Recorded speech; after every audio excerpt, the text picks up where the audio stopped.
I used to eat Slim Jims on a buttered roll from 7-Eleven in high school. That is a frightening Yeah, thought. I know. It's disgusting. I would eat a Slim Jim sandwich. That is so scary to It's think about. gross. Teacher's like, okay, everybody, all right.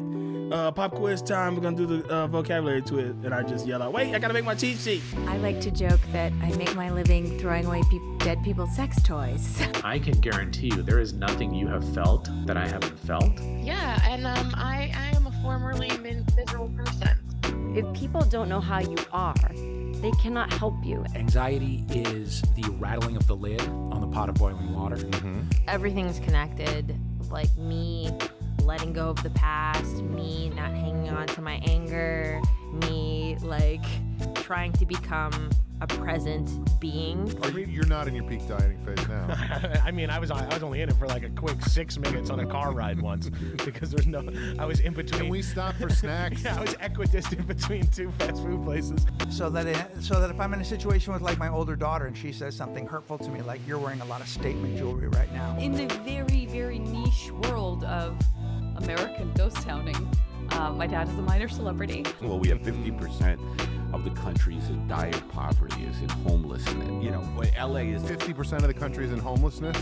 That seems like not a correct statistic. Hi there, this is Sean Conroy, and welcome to another episode of Sean Conroy Gets Happier. I grew up just north of New York City on the shore of Long Island Sound in the 7th largest city in New York State. It's slightly smaller than Albany and a little larger than Mount Vernon. It was founded in 1688 by the Huguenots, a group who fled France because religious authorities there disagreed with the Huguenots' form of Protestantism. This is why the high school football team in my hometown is called the Huguenots, because how better to intimidate rivals than naming your team after a specific persecuted religious sect. The city is called New Rochelle. Maybe you've heard of it. Maybe you've heard of New Rochelle if you ever watched the Dick Van Dyke Show. Rob and Laura Petrie lived there. You might know New Rochelle from the musical written about it by the great George M. Cohan, 45 Minutes from Broadway. Probably not, since that show enjoyed a very short, unsuccessful run in 1905, and another even shorter, even less successful one in 1906. The title song, 45 Minutes from Broadway, was later immortalized in the 1942 George M. Cohan biopic Yankee Doodle Dandy, with the great song and dance man Jimmy Cagney in the lead role.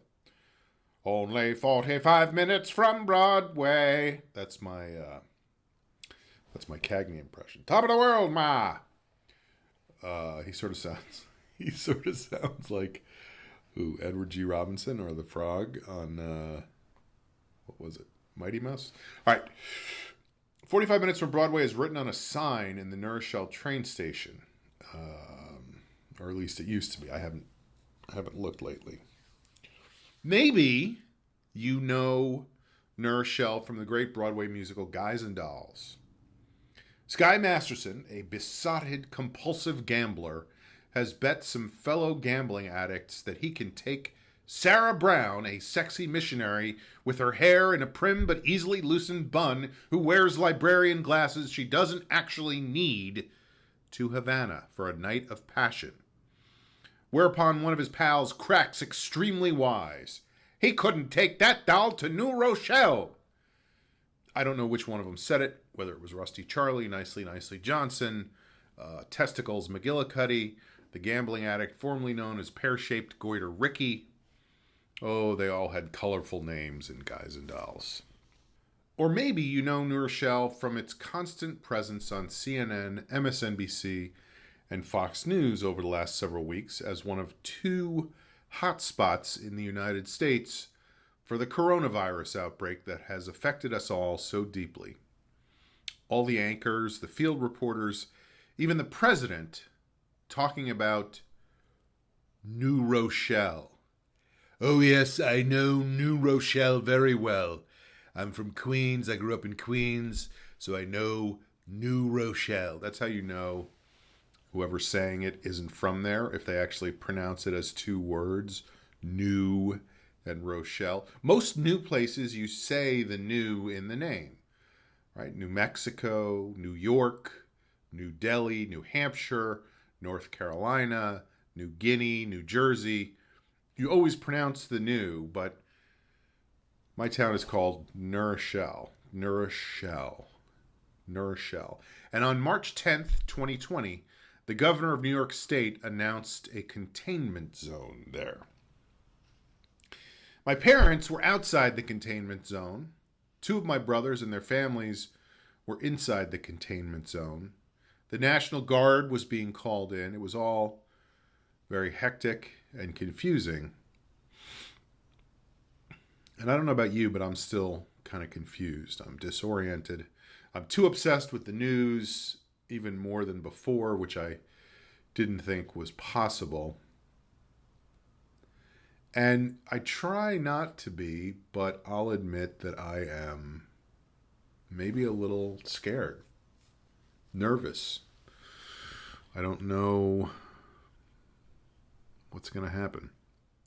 I haven't really been out of my house in about 10 days, except for one trip to the supermarket. I haven't seen any people. I've talked to people on the phone. I FaceTimed with people. I did communicate with the people in the apartment next door, or I should say they communicated with me by banging on the wall because my music was too loud. Come on. It's Chris Stapleton. We're in lockdown. In their defense, it was after midnight, and it was too loud. I'm even recording this introduction at home, not in the studio in Burbank where we usually record. I hope this sounds okay. I have my mic propped up on 4 or 5, it looks like 5 novels. Helen First, John Irving, George Pelecanos. Anyway, I miss those guys at the studio. Hi, Aaron. Hi, Lauren. I don't know what's going to happen, how this is all going to shake out. But what I do know is that if you are listening to this, you are about to hear a conversation about happiness I had with John Gabrus. John is a very talented and funny comedian. Couple things to be aware of before we start our conversation. I mentioned seeing a guy at the gym working out while wearing a mask. And just know that this was recorded months before any of us were aware of this coronavirus stuff. So the mask thing really did seem crazy at that time. I mean, this was before anybody knew about, this was even before the president knew about coronavirus, if you can believe that. And I don't think you can. So we had no idea that wearing a mask would become so commonplace or that gyms would all close. The other thing I noticed listening to the episode or listening to the conversation is that, as usual, as in most episodes, as in life, there are moments when I tend to talk completely out of my ass. So watch out for those. I generally don't have any idea what I'm talking about. Here's John, and I won't tell you what question I asked him first, but I bet you can figure it out from context clues.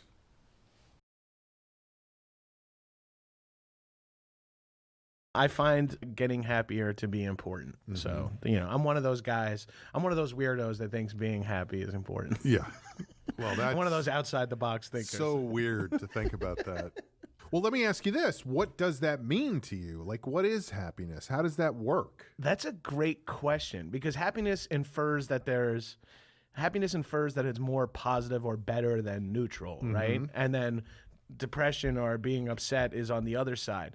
But is happiness just being neutral? Like, is it just like not being upset? I think that's I think that's a real question. Yeah, is happiness just survival? I mean, that's an insane sentence, but like, is happiness just existing without, I mean, no one lives a stress-free life, but like minimizing all that, is that considered happiness? And allowing yourself, when true happy moments come in, to fully enjoy them without the shade of unhappiness? Well, this is where everybody has a different idea of what it means, because you're exactly right. To some people, happiness is better described, I think, as what you're describing, which we wouldn't ordinarily say is happy, is more like contentment. Things are okay. Things are not bad. It's fine. Everything is fine. Versus the other thing you're talking about, happiness, which is things are great, that some people describe as joy, some people describe it as euphoria. Right. And you can't, that's not a state you could exist in all the time. That's not sustainable, yeah. You can't be in constant euphoria that will fry your serotonin. And also it would make you not consider it euphoria anymore. Yeah, right. It would then just bump it down. It's just normal, yeah. Then it would just be contentment. Interesting. I never thought about, because that's how I always looked at, for me, and I'm not a mental health professional, nor do I know anything about this, but I always looked at You did go to graduate school for your PhD in Yes, I have a PhD in psychotherapy, but that doesn't make me a professional. Right. I'm still a comedian. You're allowed to prescribe drugs. Yes. So, yeah, and you're welcome, by the way. Thank you for duffel those. bag of pills I dropped off. But, like, I always described depression as, like, you can easily make that your new normal as well. You know what I mean? Where you're like, oh, as long as I don't feel any worse than my general feeling of shit, you know, and then anything that brings me back to neutral starts to feel like you have a sliding scale, I guess, of what you consider, you know, your default level of happiness. Right. And like, ideally you want to keep it so that when you're feeling happy, it's not like you're just out of a funk. Right. Right. Cause like that's easy to slide into. I'm either feeling like shit and then with bouts of normalcy, which I call happiness, or you can be in like steady normal with bouts of happiness and bouts of shittiness. I'm just thinking about everything you're saying in terms of graphing it on an XY axis. Oh, of course. So if you think about it as an XY axis, the funk, the bad feeling would be below the axis. Right.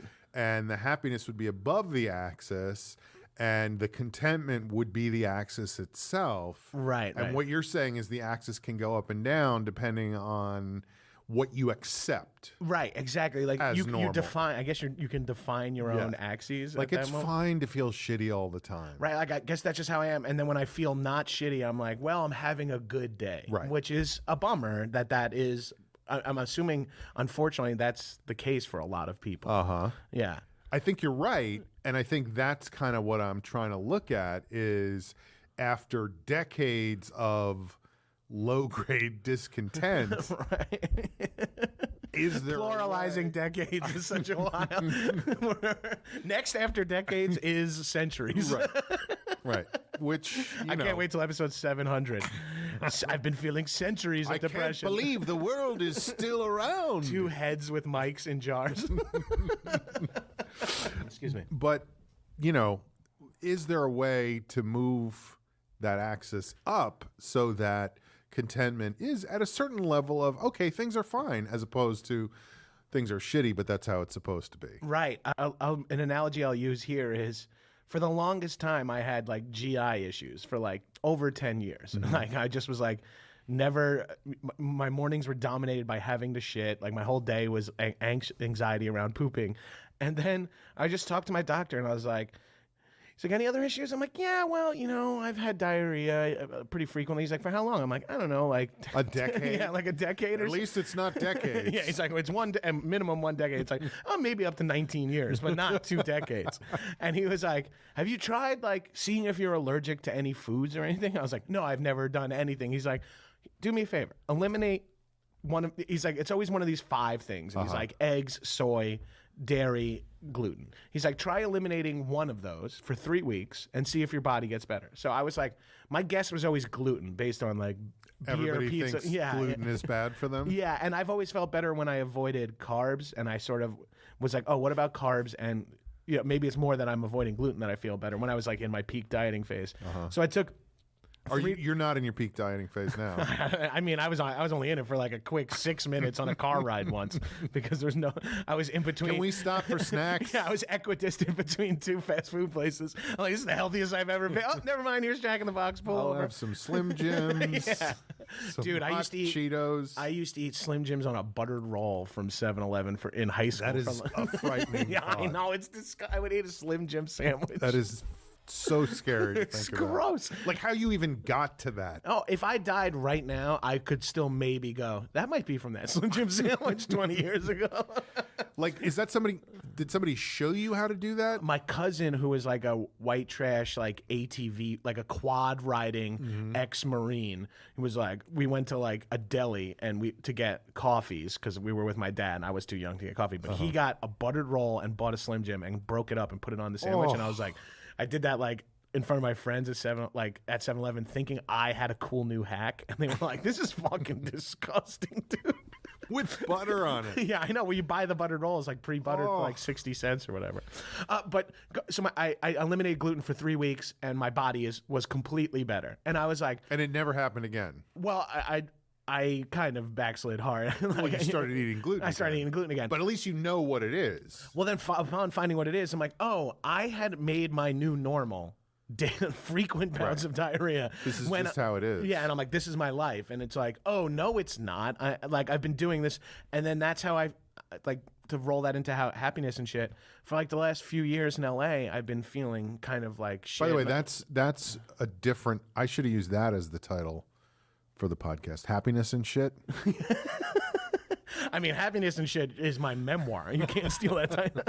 But it's not like and shit. It's happiness and shit. Two equally it is important about things in my life. shit. Yeah, it's equally about happiness and shit. I found like I started to think this was the new normal of how you feel. Like this was my new normal. Okay, feeling like shit, feeling like I'm not good enough. Like You're not saying physically, you're saying mentally. Mentally, yeah. And then I started to associate that with that. Okay, well then this is just, and then like when your peers are all people in the same industry and in the same phase of your life where you're in your mid to late 30s and it's getting stressful and you're like, what am I doing in my life? I still rent a fucking apartment. Am I ever going to own a home? Am I ever going to have... Just wait a couple of decades, my friend. A couple more decades. Yeah, I like that you're like this ancient wizard that only lives in decades.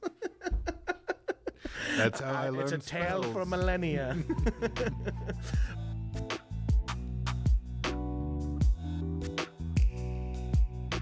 I started thinking about how I was dealing with things. Like I started analyzing, and I started to realize that I was attaching so much happiness and so much of my own self-worth to my career. Right. Which is insane to do in our careers. It's in any career, but especially, well, I shouldn't say especially in this one, but certainly in this one. Yeah, and I feel like for most people who are self-employed, when there is no like a ladder. Yeah, there's no visible ladder, and you're like, I don't know if I'm doing good or bad. I'm happy that I don't have to be a temp right now, but at the same time, like, do I need to temp? Like, just to be around other people and be reminded of how good my non-temping life. Do you know what I mean? Like, and it was and then your friends are either equally struggling as you, doing worse than you, or doing wildly better than you, and you're like, you don't think any sympathy towards the people that you're doing better than. All you think about is how bullshit it is that people are doing better than me.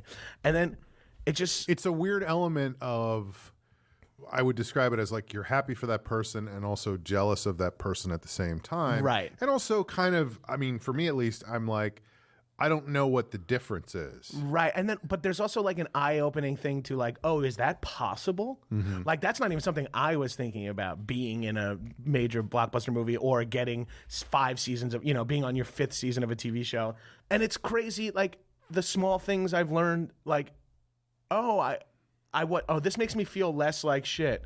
Weird. What if I did it all the time? And then when you start doing it all the time, you're like, oh, I can keep the shitty feelings. And I'm hesitant to use depression and anxiety, despite that being sort of what we wanted to talk about, just because I don't know if that's medically correct for what I was. Right. Is it official or is it not official? Right. But I think, as you said, I keep saying feeling like shit and funk, but I could easily be saying in a depressive state. Right. Yeah. And whether it's clinically diagnosable or not, it's something that a lot of people, it seems, deal with on a regular basis. Yeah, eye-opening for me was talking to my doctor. I highly recommend anyone in their late 30s who's not fucking and above, or even younger, not fucking with a general practitioner that you really appreciate, like that you listen to and respect their opinion.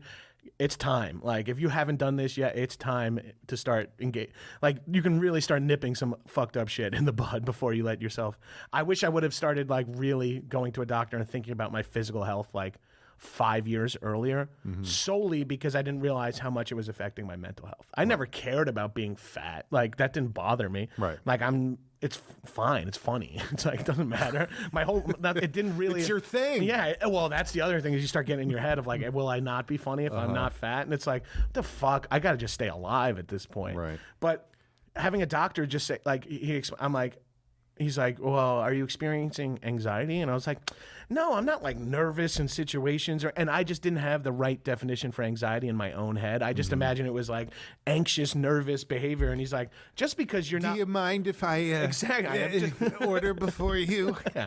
I like a cartoon of like a Woody Allen archetype was what I was picturing anxiety. And my doctor was like, no, it affects people in different ways. Like, if you're just like feeling like you're self-destructive in auditions and like these things I was describing, he was like, yeah, that could possibly be anxiety, which you can help handle. And in the last year or so, I've been exercising more than I ever have before and going to therapy. And it's made me feel markedly, and I didn't like, with hindsight, I'm now able to say like, oh shit, I was in some sort of depressive state. Right. Like, now that I'm at, and I don't even feel great. I'm just happy. I'm like looking back at how I was You move feeling. the axis up, but there's still a ways to go. Yeah, there's still a ways to go. And I don't even know, like, is it now about moving the axis up, or is it about getting some points on the upside of the axis? Like some, hills and valleys. I'm available. I'm very available. One thing I am is available.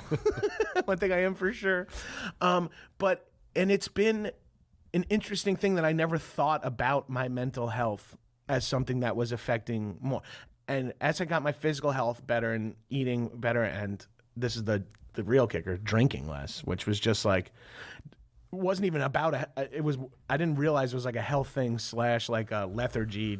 It's easy to feel depressed when you're hungover. Like, Yeah. It's easy to have stomach issues when you're hungover, which is easy to make your day feel more anxious, which is easy. And I was like, And it's self-perpetuating. right. And then the only way to feel like, as I was saying, I said to my wife last night, I'm like, it's not drinking that hurts, it's stopping drinking. And then you're like, well, there's two ways to do that. You either have to stop and stay stopped, or you have to start and never stop. And I'm like, it's unsustainable. And this is coming from someone who smokes weed every day. So.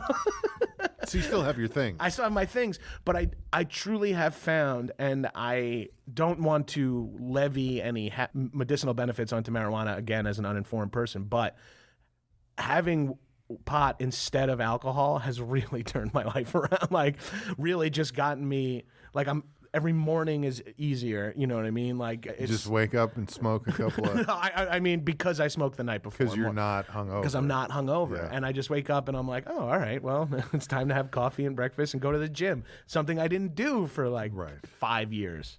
Yeah, I mean, I've thought about that before because I was never... I never smoked marijuana, and I definitely... more than my fair share a bit of drinking. And in my head, I was like, well, if I had, maybe things would have been different if I had started smoking when I was younger and didn't get so into drinking. Right. And now I'm at the point where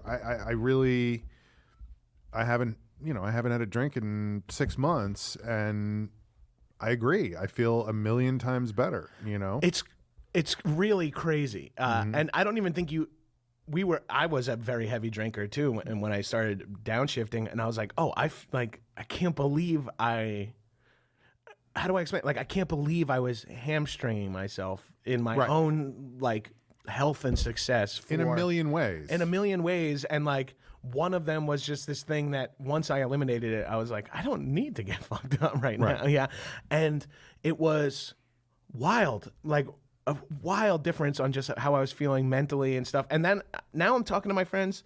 So many of my friends are sober now, or California sober, which is just like smoke weed, weed and like do shrooms once in a while, but don't drink and stuff. Cali sober, dude. And everyone's feeling better. And I'm like, my friends who are still drinking are like, oh yeah, I gotta do it. And I'm like, I'm telling you, it's like, I think drinking is I'm learning a lot about the human body, just reading and researching shit, and sleep is so paramount to like staying alive and keeping your brain working well.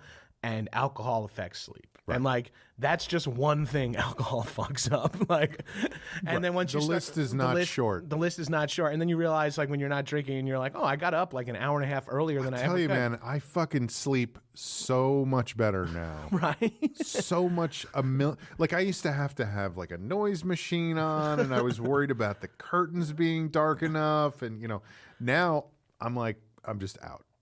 That's because, like, if you're drinking, the sugar all hits you at fucking 3:30 in the morning when it's finally your body slows down its processing when it goes to sleep, processes all that sugar, and then it hits your fucking brain. Like, it's hello. Like, yeah, you're having a Twix bar right before bed, like, or 11 Twix bars. Now I just eat 11 Twix bars before bed. Honestly, less unhealthy than drinking, like, truly, which is crazy. But I really have always felt like marijuana is. I mean, it's legal now. It wasn't for a long time. And I always felt like that was kind of weird because I always felt like alcohol was so much worse. I've been both very drunk and very high and addicted to alcohol and marijuana. And I can say anecdotally, marijuana has less of a negative effect. Right. If you could it's easier to not drink during the day in society. It's kind of easy to... with vaping and edibles and shit, it's kind of easy to be high at work, and that's just one thing I don't allow myself to do. Unless, of course, you call or doing stand-up work, in which case I do half of my job high, but I don't, and podcasting. But I don't like if I get booked or something, or I have to go do anything, I'm not getting stoned like in my trailer or some shit like that. It's all relative to what is bad for you in your life, but objectively, it's like a tier below to just be stoned. And like. Jumping back to I should have said this, by the way, when you said you haven't had a drink in 6 months. That's congratulations. That's a fucking seriously. That's a fucking hard thing to do. It's a long time. Yeah, it's a long time. But like now I said, it feels right after 2 months it starts to be like, well, it was never. I felt this is maybe weird, but I never felt like it was a struggle. Like I was just like, okay, this is it. I'm done. And it's been great ever since then, How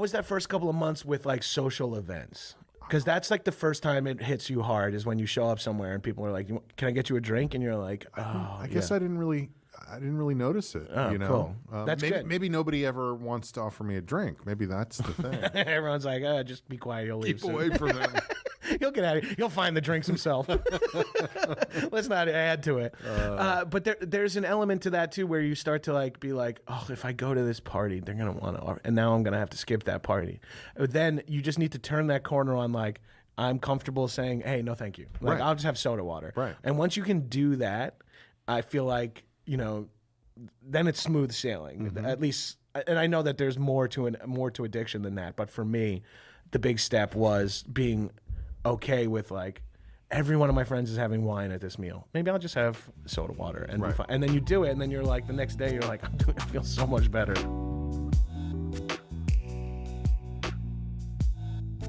I saw that you've been running again too. I've been running. Yeah, I've been running. I'm training for a half marathon. We'll see what happens. I know you did one not long ago. Yeah, I did 2 last year. 2 in 2019 really.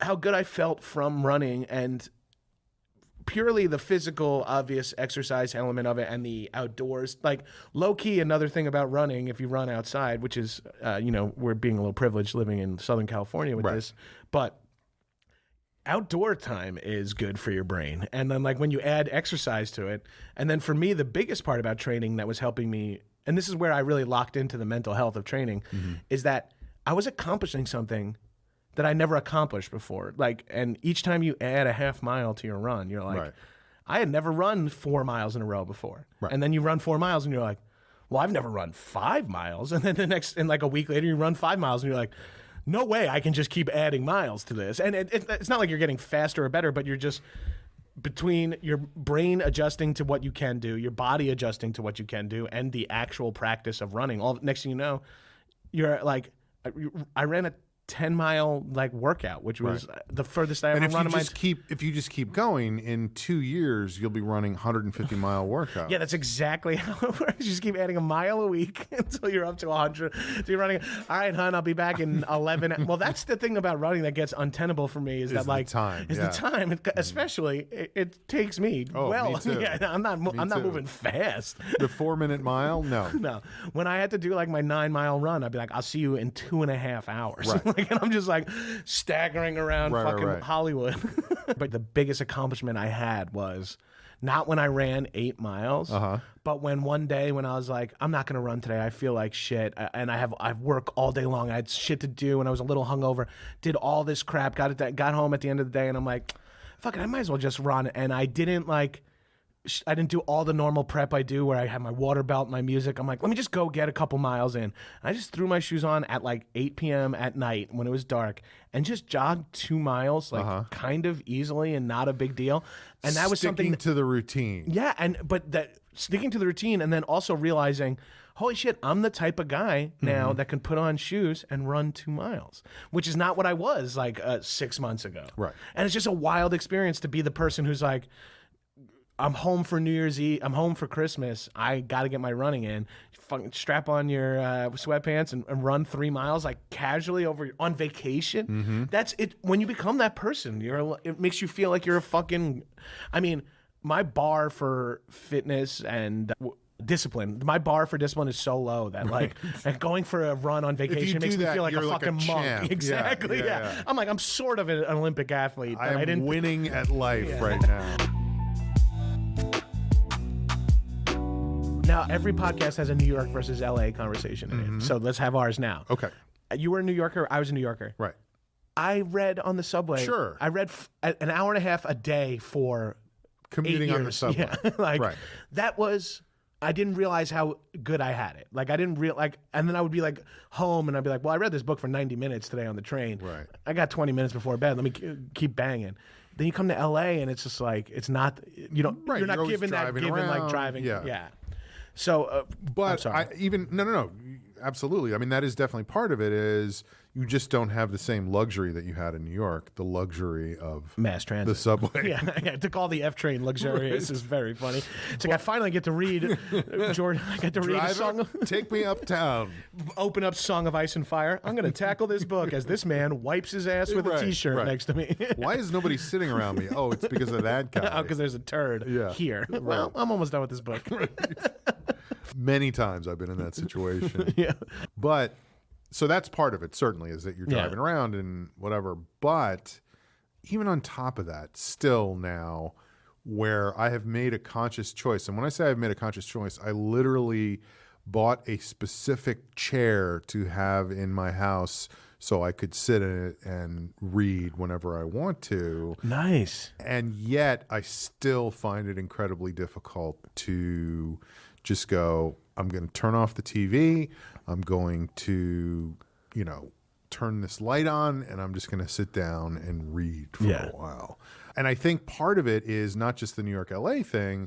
It's also the way that the parade or barrage of information that comes at us all the time. Why would you shut off your 4 screens to look at words on paper? Yeah, and that's 100% part of it.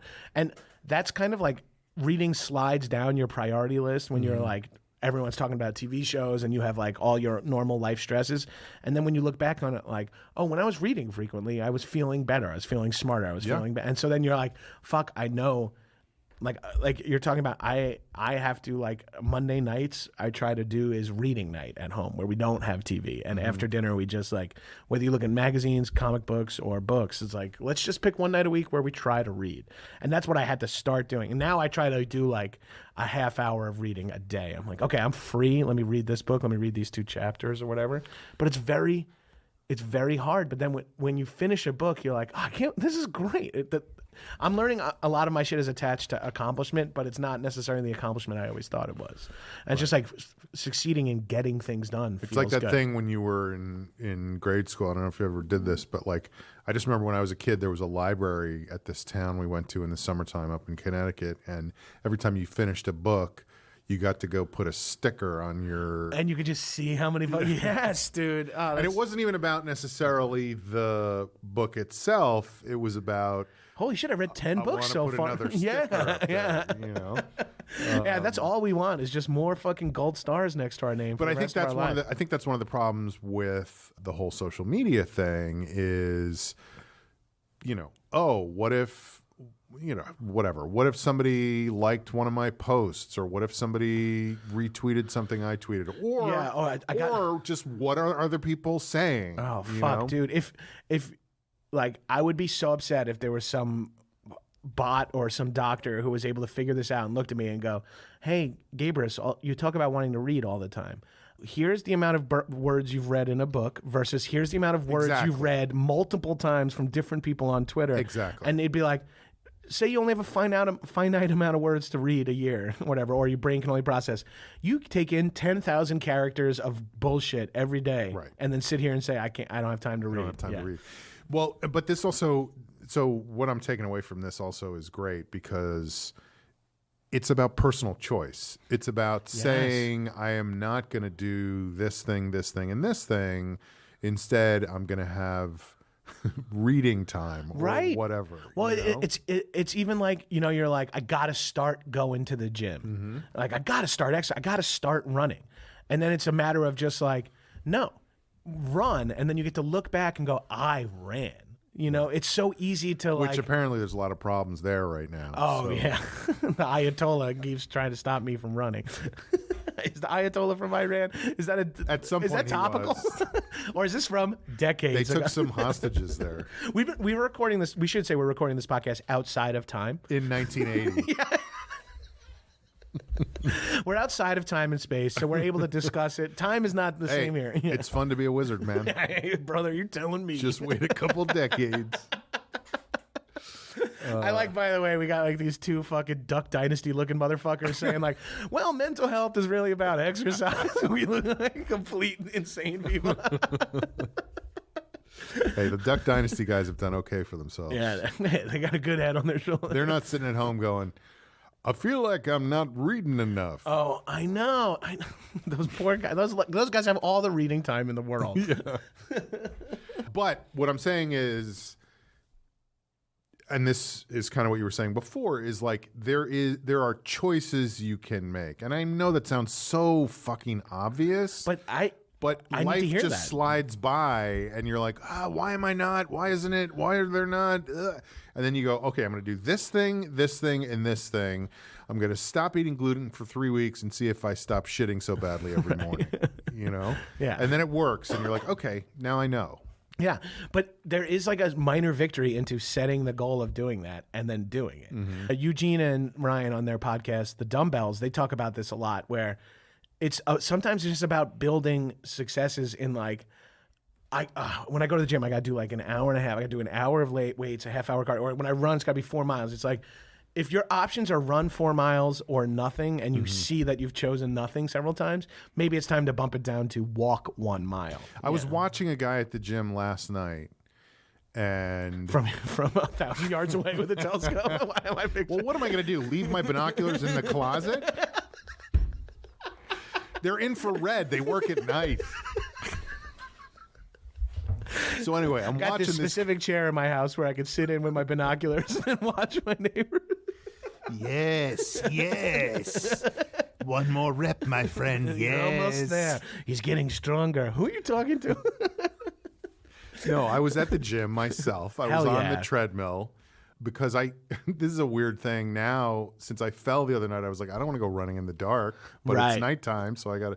But anyway, because I think running on the treadmill is the worst. But Yeah, you whatever. lose some of It was better than nothing. I find that like if you can run on the treadmill and watch something or listen to something, then Right.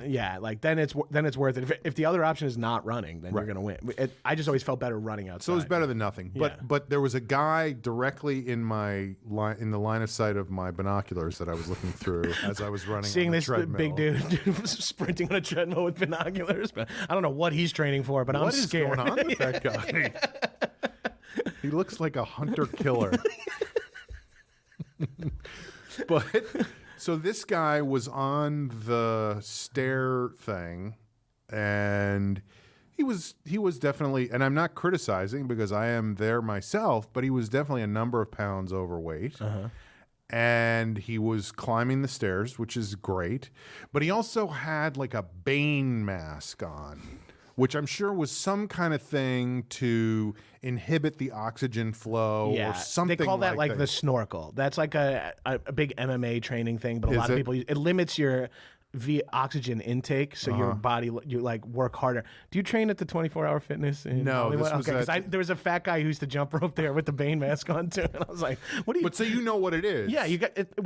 It starts to feel like you're working on your VO2 max. Exactly. You start to look at you're like, this is a little cart before the horse, bud. Well, that's what I'm saying. Like I was watching that guy, and I was like, he's fucking himself over because he needs to get to a point where he can even do that. Right. And I feel like this is to speak to what you're saying, where it's like I'm gonna bench press 400 pounds tomorrow for 10 reps, right? And then you're gonna fail, right?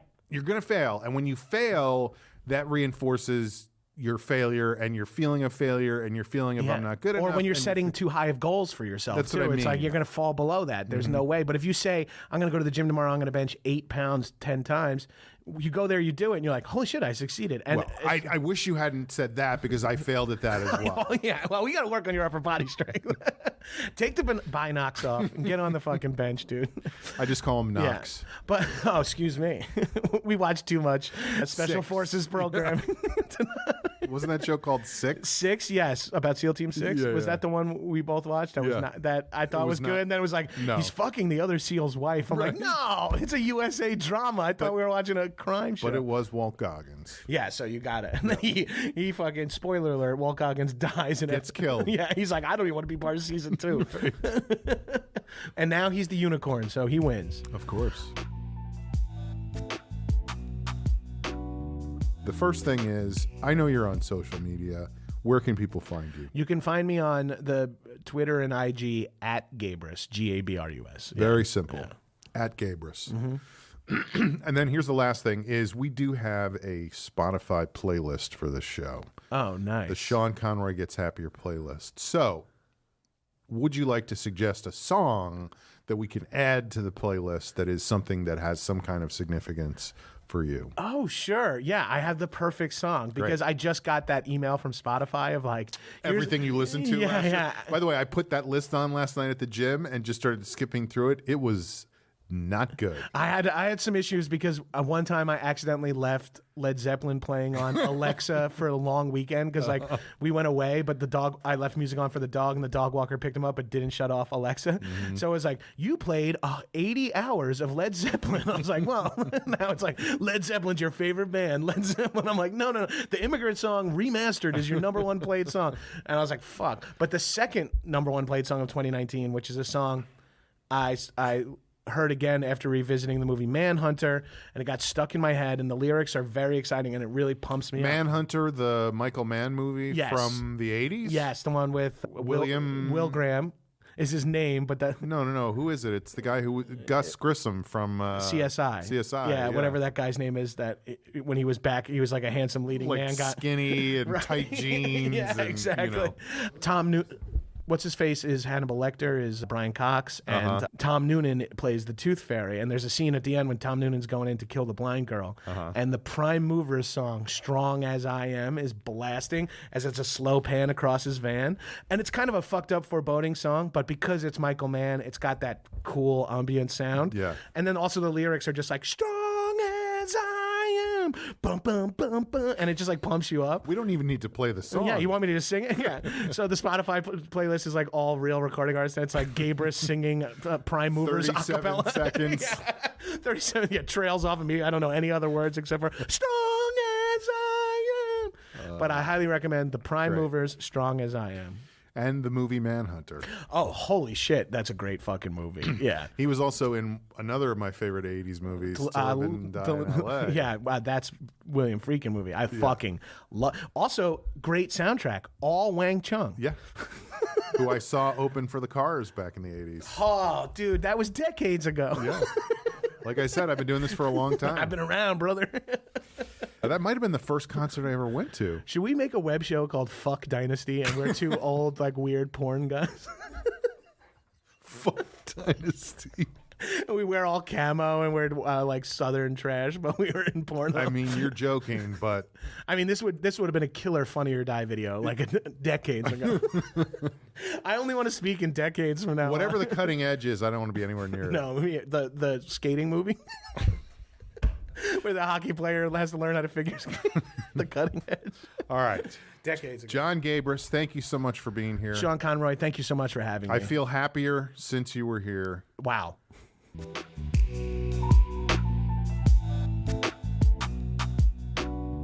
So, lots of takeaways from that conversation about what's normal versus what is in a funk, about GI issues, about goals.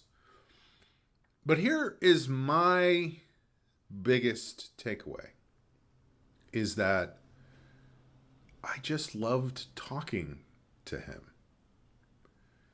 And this is something I'm finding over and over again on this show, that sitting down with people for an hour and having a face-to-face, in-depth conversation, no looking at phones, no worrying about other stuff that has to be done, but it's like scheduling an appointment to sit down and have a conversation is so satisfying to me and feels, well, it makes me happier. The executive producer of Sean Conroy Gets Happier is Lauren Dunitz. Our field producer is Pete Galamaga. The show is recorded at All Things Comedy Studios in Burbank, California, and in my office in Whitley Heights. Our sound engineer is Aaron Brungart, who also edits all the video for the show, although Lauren does a little bit of the video editing as well, just for the audiogram stuff. Special thanks to our guest, John Gabrus, who, listen to his podcast. Follow him on social media. He's great. Follow me on Twitter and Instagram at Sean Conroy. Join the Sean Conroy Gets Happier Facebook group. Go to facebook.com and search for the group called Sean Conroy Gets Happier. Email us at seanconroygetshappier@gmail.com. I'd like to know what you're doing right now to get happier. How are you dealing with all this? I'm really curious to hear, because as you may be aware, I feel very isolated right now. Maybe you do too. Sign up for my weekly bulletin at my website, seanconroy.com. Subscribe to our YouTube channel, which is called Sean Conroy Gets Happier. Rate and review us on iTunes if you have a moment. Thank you so much for listening. Please maintain a 6-foot social distance. Wash your hands. Don't touch your fucking face. Stay safe, and I hope you get happier. The West, so they say, is the home of the jay, and Missouri's the state that can grind them. This may all be, but just take it from me, you don't have to go out west to find them. If you want to see the real J delegation, the place where the real Rubens dwell, just hop on a train at the Grand Central Station. Get off when they shout New Rochelle. Only 45 minutes from Broadway. Think of the changes it brings. For the short time it takes, what a difference it makes in the ways of the people and things. Oh, what a fine bunch of Rubens. Oh, what a J atmosphere. They have whiskers like hay, and imagine Broadway only 45 minutes from here.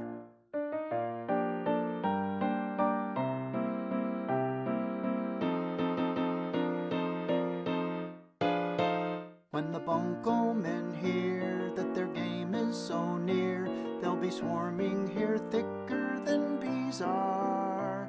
In Barnum's best days, why he never saw jays that were easier to get to than these are.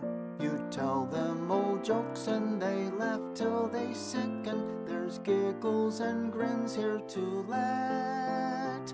I told them that one about why does the chicken, the Reubens are all laughing yet. Only 45 minutes from Broadway, not a cafe in the town.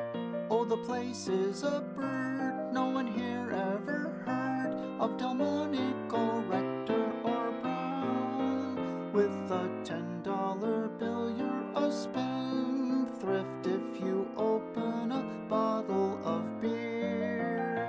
You're a sport, so they say, and imagine Broadway only 45 minutes from here. Only 45 minutes from Broadway, not a cafe in the town.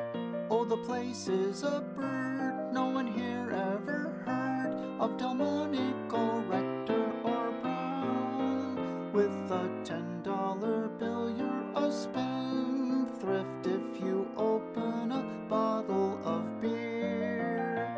You're a sport, so they say, and imagine Broadway only 45 minutes from here.